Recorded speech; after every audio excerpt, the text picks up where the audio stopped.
I spent 3 full days in Seoul, South Korea, with a little travel buffer night to shake off the jet lag. We landed around 5, got to hotel by 7, and decided to hit the Myeongdong Night Market for a quick bite since it was right next door. First up, cheese oysters. Yup, oysters with cheese. Sounds weird, but it worked. The cheese definitely overpowered the seafood a bit, but once I added some sauce, it all came together. We also grabbed the fried circle potato with cheese spread. It was fine, but I kind of wish I went with the salt flavor instead. The surprise star though, the candied fruits. I thought these were just a TikTok gimmick. I almost skipped them, but wow. Insanely juicy, I could have had 5.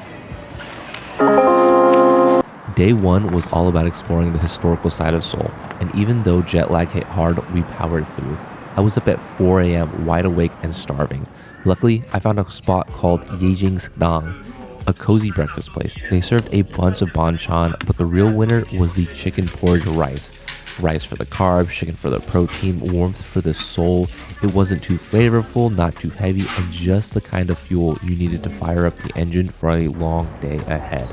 After breakfast, we walked by the Cheonggyecheon stream and through Ikseon-dong, which was slowly ramping up with more life. Before, we got to Cafe Onion right as they opened up at 7 a.m., our first planned stop before heading towards the palace. It felt like the city was slowly waking up behind us. The vibes at Cafe Onion were immaculate, mostly because we were some of the only people there. It was calm, it was quiet, and overall just chill. For pastries, we got the Pandoro and the pistachio bread and a hazelnut cream puff. The Pandoro was moist and delicious, a bit too sugary for me, but it worked perfectly with my coffee. The pistachio pastry though, it was alright. I'm not really into the white chocolate, but I do love a pistachio, so it kind of balances out. The hazelnut cream puff though was the one I'd get again, though probably later in the day since we grabbed it right when it opened. The cream was still thawing, a little too firm and not quite that soft whipped texture you want, you know what I mean? The seating was laid back. You could sit on the floor or grab a chair. I'd definitely come back again in the morning just for the peace and quiet. We walked over to Gyeongbokgung Palace and got there a little before it opened, which gave us time to wander around Gwangjang Square. We passed by the statue of Sejong the Great, who created the Korean writing system Hangul, and a bit further down stands Admiral Yi Sun-sin, the legendary naval commander who famously fought off the Japanese despite being outnumbered. And by the time we circled back, it was just about 9 a.m., perfect timing for the palace gates to open. Gyeongbokgung is genuinely awe-inspiring. It was the first royal palace built during the Joseon dynasty and later expanded under Sejong the Great. The architecture is stunning, massive, symmetrical, and rich with detail. I learned that much of what we see today is part of 2 major restoration projects since the palace was burned down during the invasions and later damaged under Japanese occupation. Getting there early was absolutely worth it. The grounds were quiet, and my wife and I were able to take our time snapping photos, soaking in the space, and just walking without the usual crowds. By the time we looped back for the changing of the guards, it was packed. We were seriously glad we got in when we did. The palace grounds are huge. Now, having seen it in person, I can totally picture the scale when watching Apothecary Diaries, even though that story may take place, or it does take place, in ancient China. This is one of those places you got to visit at least once in your life. From the palace, we made our way over to Bukchon Hanok village. The walk was quick. We went up, popped into Kachi Seoul, a souvenir shop along the way, and then headed back down the back route. On the way down, we spotted a cherry blossom tree in full bloom, a total surprise, and by then we were thirsty. Right as we passed Oslok Tea House, they were just opening for the day. Perfect timing. The tea house sits just a bit elevated from the street, a nice view and a calm vibe. We ordered a matcha latte, a green tea Alfredo, basically a matcha latte with ice cream, and their rice dessert with 4 dipping sauces. Let me tell you, that matcha latte was fantastic. I'm picky about mine, but this one, not too milky, not too sweet, and you could really taste the earthiness of the tea. I tried a sip of my wife's Alfredo, and if you like sweet like she does, you'll love that one. The rice cake dessert came with 4 sauces: honey, tangerine, green tea, and 1 spicy chili that I think was gochujang, but not too sure. The tangerine sauce was my favorite, citrusy, a little tangy, and it paired perfectly with the latte. We ended up sitting there for a while, just relaxing and taking it all in. No rush, no schedule, just dessert, tea, and a quiet moment in Seoul. It's almost like a pickly marmalade. That's really good. After that delicious matcha latte and snacks, we wandered over to explore Ikseon-dong. passing by Gyeongbokgung Palace, which I forgot to take a video of, by the way. But walking through the narrow alleys was a blast. We stopped at Acorn Caricature, one of the activities my wife had seen on TikTok and really wanted to try.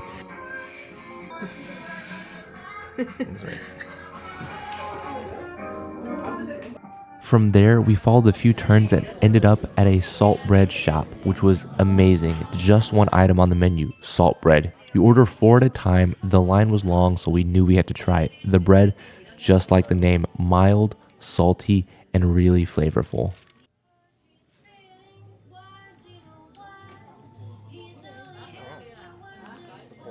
But we were still hungry. Just down the alley is Domso Ikseon, where we had one of our favorite meals. My wife got the eggplant rice bowl, customized vegetarian, and I went with the beef loin rice bowl, and it was phenomenal. Savory, slightly sweet, filling, and comforting. The meat and eggs revived my aching muscles, and the rice gave me that second wind. The best part? At the end, you pour hot water into a crispy leftover rice, a soothing, toasty finish. This place is a must revisit.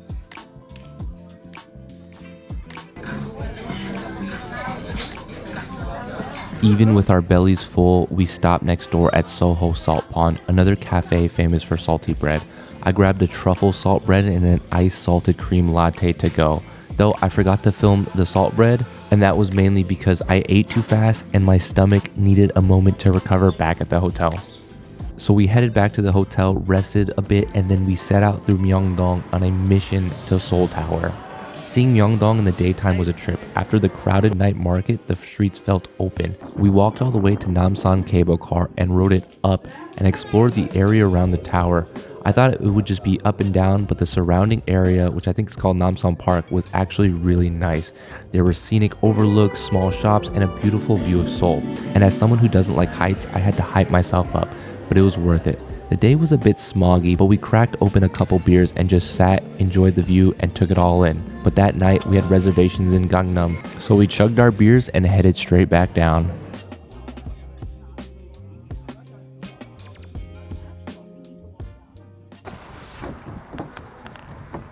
So we took to the subway and walked through Apjeong Rodeo Street all the way to Zest, a world's top 50 bar. Outside of sightseeing, this was easily my favorite part of the day. I am a huge fan of cocktail bars, especially ones on the global list, and this night, total surprise. Unbeknownst to us, Zest was doing a collaboration with another top 50 bar, Alchemico from Colombia. My favorite from Zest was the City's Bee's Knees, a honey-sweet, citrus-forward flavored drink, and that just hit perfectly. From Alchemico, the Selva Martini. It was bold, herbal, and seriously delicious. The forward alcohol was just so good. We even met John Tree, if I said that correctly, the owner of Alchemico, and talked to him for a while. Honestly, it sparked ideas for our next big trip, and it's probably going to be Colombia. But the experience at Zest is one I'll never forget. Amazing drinks, amazing people, and the perfect ending to an unforgettable first day in Seoul. Okay, I lied. I did find a video of me eating this truffle bread the next morning. Fire. We had an early start after a night of drinking, and by 9 a.m. we were by the Samsung building. Quick breakfast, I had a bulgogi rice ball. And my wife had a bagel. First on our list that day was the personal color analysis at Mimi Color and Beauty. I went in with zero expectations and all the prejudice. I thought the only colors that worked on my brown skin were white, black, and brown, and I couldn't have been more wrong. It starts out with the skin tone scan using this little device. I think mine was called Desert Camel or something. But from there, they walked us through the 4 seasons, spring, summer, fall, winter, and whether we fit in the bright or cool tones. We tried an array of different colors. The difference, immediate. Some tones made my face glow, others just didn't. That was crazy shocking. My wife and I, total opposites. I'm a spring bright, and she's the winter dark. I cannot say it's like the best too. The whitish color will be way better for you. Or white. Yeah, and like purple, actually purple is great. Yeah. So they said lavender actually fine. They also did metal analysis, gold, silver, bronze. I'm a gold boy, she's a little silver girl. We even looked at contrast styling. Turns out we both are suited for high contrast looks. Black-white combos, not the beige on beige fits. The last part was makeup recs based on our skin tone and hair. I don't wear makeup, but they did suggest a tinted balm and even some hair highlights. Never say never. It was a super cool experience and my wife was all in. I wasn't totally sold on the Spring Bright palette, but I got to admit, it works. After that, we headed to Seoul for lunch at Ssamziegil, a spot my wife found. I was just excited to eat any kind of Korean food, so this was awesome. I ordered the honeycomb and a cup of makgeolli, if I said that right. My first time trying it, I didn't even know it was alcoholic or what it was. It just looked like cloudy coconut water.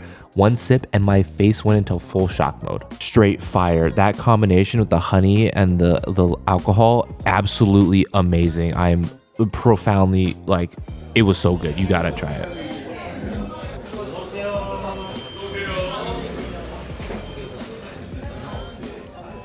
We started with a potato jeon, basically a cheesy hash brown pancake. Try it with the ketchup. Came with clear syrup and ketchup. Not really my thing, but hey, worth a try.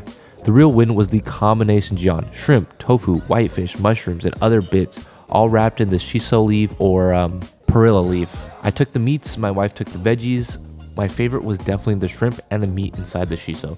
And of course, I over-ordered because my stomach was running on empty. I also got grandma's kimchi stew. Absolutely delicious. Warm, spicy, packed with flavor. I forgot to film it, but the pork was lit. The soup was a burst of heat in every bite, and the tofu, well, it was just tofu. After stuffing ourselves, we decided to walk it off all the way to Individual Geneve, a Korean skincare clinic. My wife had to walk me through this one. It started out with a salt hand rub to clean and soften your hands. Then they served us some bluish herbal tea while we waited. For the skin analysis, they used a high-tech scanner to check everything. Oil levels, pore depth, hydration, dryness. It's instant live and it's super sci-fi, I think. We both chose the premium glow facial, which includes cleansing, ultrasound treatment, and a magnetic infusion. I was gonna film while I was getting my facial, but I basically passed out. It was great. And then it started hurting when she was like, See the neck lift here? This one is more lifted. oh, yeah. Yeah, that's it. You see? It's loose here. At the end of our facial treatment, they showed us the before and after scans and gave us a skincare routine, all the stuff you can pick up at Olive Young. My face was finally thankful for hydration. After that, we headed to the COEX Mall, and along the way, I was surprised to pass the T1 esports shop, packed with their trophies. As a once filthy gaming degenerate turned regularly showering human now, I had to go in. It was cool. At COEX, I was hyped for the Starfield library, and wow, it was mesmerizing. The shelves towering over you, and while the photos online make it look huge, it was super cool to be standing in the middle and taking the escalator up and down. Tourists were taking pictures upstairs, and it was cool. After a stroll, we grabbed a snack at the Hongdae food court. Packed with stalls from every corner of Korean cuisine, I grabbed a quick ice cream, smashed it, and we headed off to find the Gangnam style statue. It was simple, but honestly, sick to finally see in person. From there, we made our way to K-pop Square and the handprint wall. Then, we said goodbye to Gangnam and we headed to Jamsil. Our destination, Lotte World Mall and Seokcheon Lake. The lake was beautiful at night. They were setting up lights for the cherry blossom season. We were a week too early, unfortunately, but it was still a peaceful scene. People were walking out, running, and enjoying the space. We did a lap around the lake and headed up to Seoul Sky, the observation deck at Lotte World Tower. And here's the thing, once you've done one skyscraper, you basically done it all. But to do one at night is different. You see how the city glows, the busy spots, the quiet areas. It's a vibe. We wandered the mall a bit after, hoping to grab dinner, but by then it was late, so we booked it back to Myeongdong for some all-you-can-eat Korean barbecue. If I haven't made it clear yet, my wife's vegetarian, so this place was all me. I pounded the meat while she casually enjoyed her lettuce and glass noodles. Quick session, didn't film much, back to the hotel, and we knocked out. There was one last beauty stop left on our itinerary, EcoJardin, for their 18-step herbal scalp treatment. They started by showing us our scalps under a camera, and damn, mine looked nasty, or at least seriously dehydrated. I'm no stranger to getting my hair washed and conditioned at a salon, but this was next level for the scalp. Oil massage, scrubbing, smoothing, a neck massage with some fancy tool, steam, and I mean a lot of steam. Hot towels, essential oils, and a little snack and a tea break. And that was all before they even shampooed us and gave us more treatments.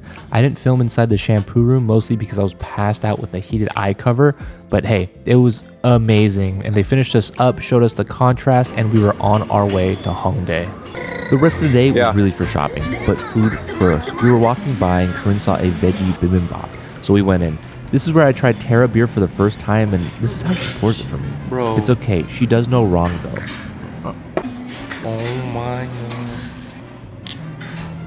It's a light beer for sure, and I could probably chug a bunch of it if I was partying. But just for this moment, eating some Korean barbecue, stuffing it into the lettuce, and savoring it was the perfect afternoon food combo. Hot, savory meat, crispy veggies, and being washed down by beer, easy in and out food, and we were off with one plan, to get some custom Nike jackets. We stopped by the Nike Custom Lab in Hongdae. No reservation needed here, unlike Myeongdong. We got to choose from a variety of graphics, embroideries, picking them and placing them and sticking them on the jacket or whatever garment you choose. And it was such a fun experience just picking them out, sticking them on, handing them over, and then just coming back later to a finished product. In the meantime, I was craving something sweet, so I grabbed a dark chocolate churro from Churro 101.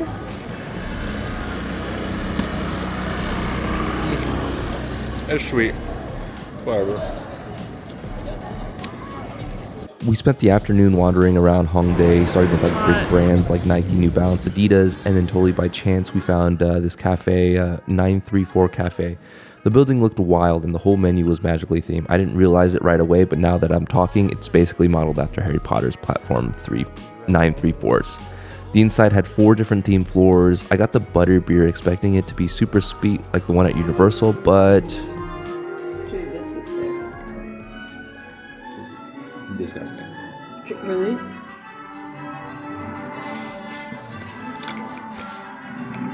It just tastes like a beer. Yeah, it's just a beer. It's a beer, and they put whipped cream on it and chocolate.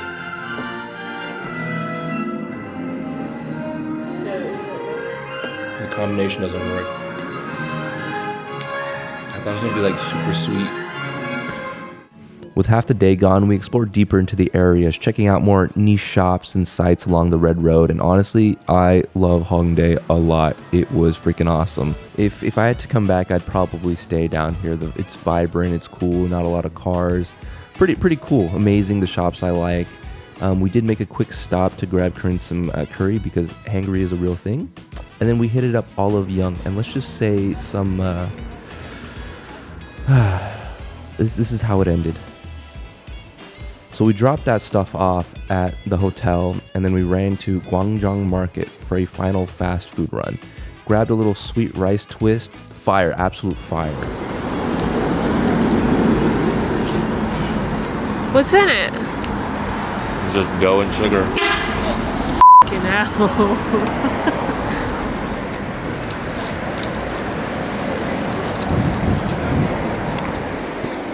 It's a donut. Then we finished the night off with some kimchi ramen and highballs. The next morning, we packed our bags, dropped them off at the hotel, and made one last run to Ikseon-dong, which we missed earlier thanks to my unfortunate first day bowel movements. We stopped at this cafe called Kotton, and honestly, the pour-over I got there was amazing. Smooth, flavorful, and perfect with the chocolate pastry we got. It was the calmest and coziest way to end our trip.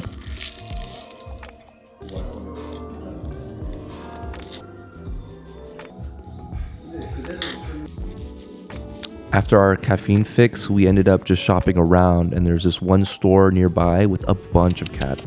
We ended up chatting with, I think, the owner just about our cats and their cats, and it was awesome.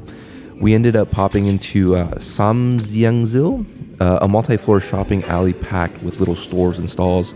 Corinne picked up some cat-themed trinkets from this place. I got a ladybug, and then I got an orange and a little duck. And our last stop was Isaac Toast. I wanted to try it all this trip. This location didn't have the bulgogi special, so I went with the ham and cheese, and yeah, it was delicious.